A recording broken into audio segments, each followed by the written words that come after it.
जंगल में हर तरफ बर्फबारी ही बर्फबारी हो रही थी।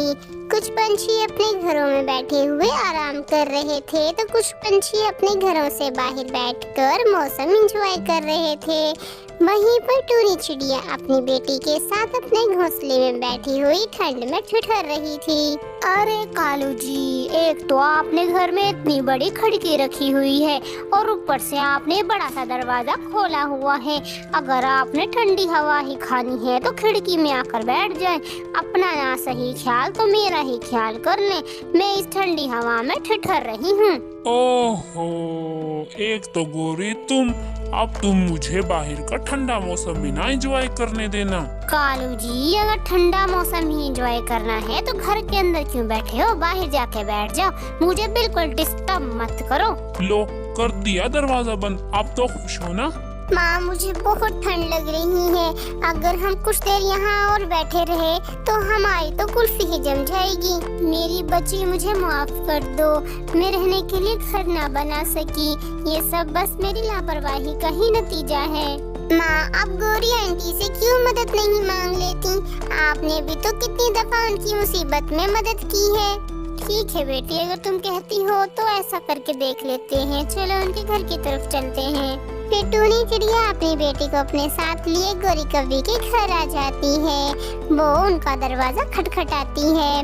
गोरी बहन, कालू भाई, मैं टूनी, बाहर बहुत सर्दी है, हमें आप अपने घर के अंदर ले लें। कालू और गोरी खामोश बैठे हुए टूनी चिड़िया की आवाज सुन रहे थे। अरे रे, ये टूनी कहाँ से आ मरी? इसे मेरा ही घर मिला है क्या मदद मांगने के लिए? गोरी, बाहर बहुत ठंड पड़ रही है। बेचारी टूनी की तो आवाज भी नहीं निकल रही। मैं ऐसा करता हूँ, उसे दरवाजा खोल देता हूँ और घर के अंदर ले लेता हूँ। खबरदार कालू जी, अगर आपने उस टूनी चिड़िया को दरवाजा खोला तो मैं अभी और इसी वक्त आपको छोड़कर अपने मायके चली जाऊंगी।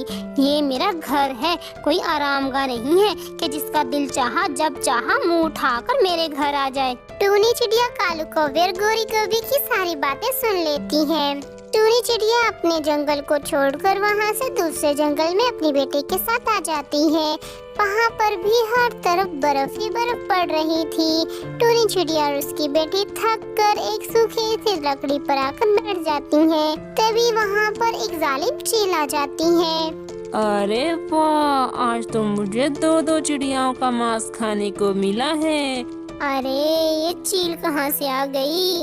इसकी तो कैसे राल टपक रही है मुझे और मेरी बेटी को देखकर। इसका तो मन ललचा रहा होगा हमें खाने के लिए। अब इससे मैं अपनी बेटी को और अपने आप को कैसे बचाऊं? चलो तो अब दोनों माँ बेटी मेरे पेट में जाने के लिए तैयार हो जाओ। अब मुझसे और सब्र नहीं हो रहा। चील टूनी चिड़िया और उसकी बेटी को खाने का पूरा प्लान बना चुकी थी कि तभी वहाँ पर एक चिड़िया आ जाती है और वो डंडे से उस चील की पीठ पर वार करती है और फिर जोर जोर से उस चील की पिटाई करना शुरू कर देती है। अरे ओ चील, तुम्हारी हिम्मत कैसे हुई मेरे इलाके में आकर शिकार करने की? मैं थोड़ी ना तुम्हारे इलाके में शिकार करने आई हूँ। तुझे लगा कि मैं इन चिड़िया का शिकार करने लगी हूँ? नहीं, मैं तो इनसे बातें कर रही थी। बस मैं अब यहाँ से जा रही हूँ। बहुत तुमने मार लिया मुझे। फिर वो चील वहाँ से दुम दबाकर भाग जाती है। रानी, मेरी सहेली, तुम्हारा बहुत बहुत शुक्रिया।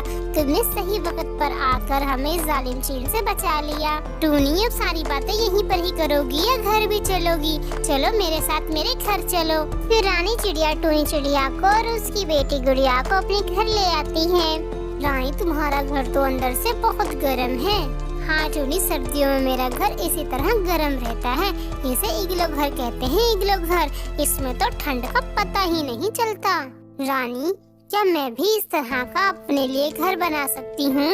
हाँ, क्यों नहीं। मेरे घर के साथ ही तुम अपना घर बना लेना और मैं तुम्हारी पूरी मदद करूँगी घर बनाने में। माँ, मुझे भूख लग रही है। गुड़िया बेटा, मैंने चाय बना रखी है, मैं अभी सभी के लिए चाय लेकर आती हूँ। फिर रानी चिड़िया सभी के लिए चाय लेकर आ जाती है। फिर वो सभी ठंड में गर्मा गर्म चाय का मजा लेते हैं। फिर रानी चिड़िया और टूनी चिड़िया बर्फ के बड़े बड़े टुकड़े इकट्ठे करती हैं और उनसे एक बड़ा सा बर्फ का इग्लू घर बना लेती हैं। तभी वहाँ पर मिट्ठू तोता, गोरी कौवी और कालू कौवा भी आ जाते हैं। वो सभी एक दूसरे को देख रहे होते हैं कि तभी गोरी कौवी कहती है, टूनी, तुम यहाँ इस इलाके में क्या कर रही हो? गोरी, मैं यहाँ इस इलाके में रहती हूँ। तुम्हारे पीछे जो घर है ना इग्लो का, वो मेरा घर है। अच्छा, ये तो फिर बहुत ही बढ़िया बात है कि तुमने अपना घर बना लिया। टूनी, हमें भी बता दो ना ये इग्लो का घर कैसे बनता है।